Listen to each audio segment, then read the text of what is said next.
सतर्क है। पेट की धंधे के लिए किसी को समझाने की जरूरत। अगर एक पागल भी है ना रोड पे, तो भी अपनी पेट की उपाय कर लेता है, चाहे वो भीख मांगकर ही क्यों ना कर ले, है ना।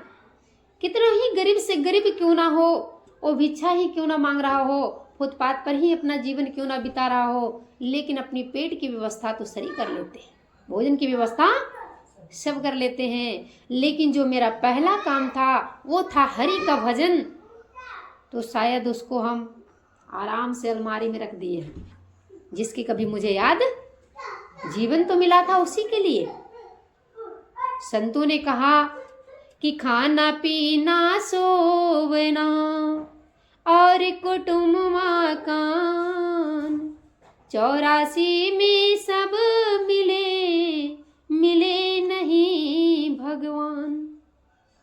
संत महापुरुषों का कहना है कि खाना पीना सोवना, सोने, और कुटुंब मकान, 84 में सब मिले, मिले नहीं भगवान। 84 किसे कहते हैं?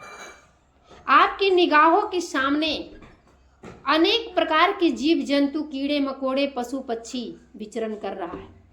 ये 84 लाख जोनियों, सृष्टि की 84 लाख जोनिया का जीव है। और इन 84 लाख जोनियों का सिरताज कौन कहलाता है? मनुष्य कहलाता है, जो इन सभी से श्रेष्ठ है। वो तो आपकी बंधन में है, लेकिन आप किसी की बंधन में स्वतंत्र हैं।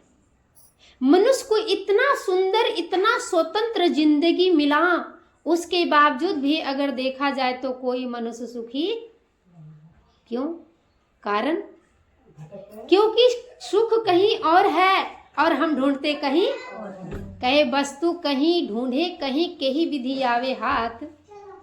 जब वस्तु हमारा कहीं और है और हम उसको ढूंढते कहीं और है, तो वह हाथ कैसे मिलेगा भाई? संभव नहीं। परमात्मा जो हमारे महापुरुषों ने जो मार्ग बताया, जिस मार्ग पर मेरे महापुरुषों ने चला, अगर हम उस मार्ग पे चलते हैं तो शायद हमें सुख की प्राप्ति हो जाएगी। लेकिन हम उस मार्ग पे चलना, सुख तो प्रत्येक मनुष्य चाहता है, ऐसा कोई व्यक्ति नहीं है जो दुख चाहता है। कोई चाहता है क्या? कोई? एक कुंती का इतिहास आता है, कुंती का इतिहास आता है कि कुंती को जब महाभारत होने के बाद जब उनको महल मिल गया, पहले तो वन में भटक रही थी, जब उनको महल मिल गया तो एक दिन भगवान कृष्ण उनकी सेवा से बहुत प्रसन्न हुए। जब प्रसन्न हुए तो उन्होंने कुंती से बोले कि मुझे जो है आप जो मांगो मैं देने के लिए तैयार हूँ। आज हम लोग से अगर कोई पूछेगा कि आपको क्या चाहिए, तो सबसे पहले महल मांगेंगे, है ना, दौलत मांगेंगे, पुत्र मांगेंगे, संसार की सारे वस्तु मांग लेंगे, लेकिन अपने लिए कुछ हम मांग सकते? सब कुछ चाहिए, पर भगवान हमको नहीं चाहिए। ना भगवान कोई मांगेगा भगवान से, और ना ही कोई दुख मांगेगा।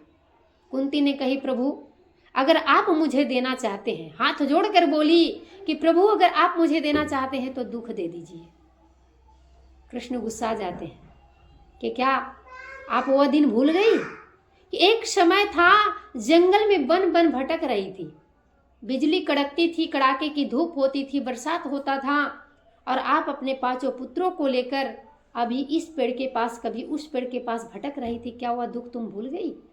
कुंती ने कहा, प्रभु नहीं, मैं भूली नहीं हूं, लेकिन वह भी समय मेरे लिए अच्छा था।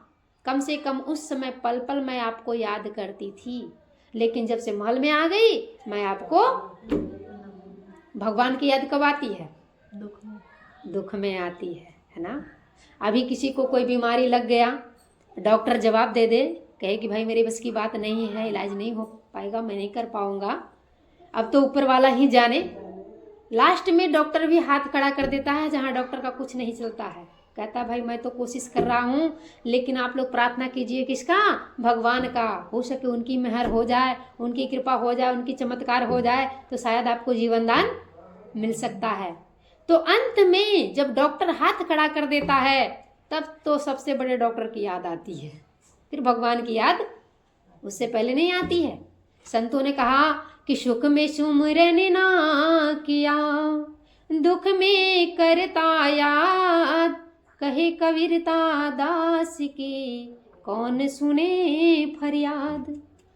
भगवान की कहते हैं कि भाई सुख में तो तूने मेरे को याद किया नहीं है, और जब दुख में तू मुझे याद करता है तो तेरी कौन सुनता है फरियाद। फरियाद का मतलब होता है विनय, कौन सुनता है। जब सुख में सुमरन ना किया, दुख में करता याद, और कहे कबीरता दास की, कौन सुने फरियाद। जब आप सुख में सुमरन